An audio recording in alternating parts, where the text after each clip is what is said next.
If you've ever invited a Muslim colleague over for dinner, you've likely heard the polite request, "Halal only, please." As a host, your next move is usually a trip to the grocery store, scanning the meat aisle for packaging that carries the official certification stamp. In many Western contexts, that stamp remains a black box. You might wonder if it represents an ancient religious ritual or perhaps a specific set of dietary restrictions. As a researcher, I found that focusing on what is restricted misses the actual mechanics of how the system works. That certification represents a rigorous audit of the entire supply chain, governing everything from animal welfare to the fair treatment of workers. In Arabic, the word halal translates simply to permissible. A second mandatory requirement must be met for true compliance, tayyib. The word tayyib means pure, clean, and wholesome. While halal outlines which items are allowed for consumption, tayyib dictates the ethical standards of how that food reached your plate. A food item is only permissible when it satisfies the physical and ethical requirements of tayyib, creating a balance between the end product and the process used to create it. We can see this in practice by tracing the supply chain, starting with the origin. This stage is governed by the principle of integrity. Integrity requires honest trade practices, living wages, and the absence of labor exploitation.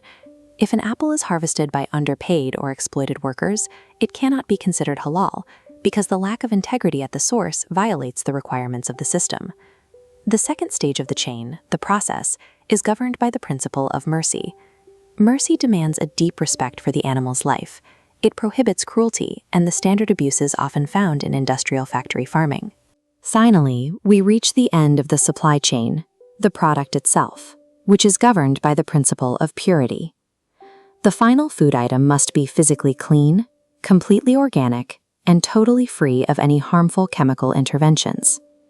This creates an unbroken chain of ethical checkpoints that run from the soil directly to your dining table. These grand ethical principles translate into a few specific practices when you are hosting at home.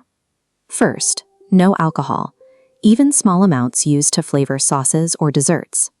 Second, no pork. Check ingredient labels for hidden animal byproducts like gelatin or lard.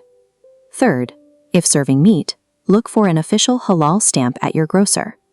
If you are ever unsure, preparing high-quality seafood or vegetarian dishes is a safe and thoughtful way to ensure your guest can eat with confidence. Accommodating these guidelines is an active sign of respect for a rigorous spiritual and ethical discipline.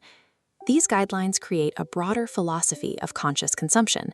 It serves as an open invitation for all of us to slow down and practice deep mindfulness about what we put on our plates. It forces us to look at the consequences of modern food systems, from the treatment of workers to the chemicals in the soil. True conscious consumption requires us to recognize how our daily ethics impact the earth and acknowledge our responsibility to the Creator.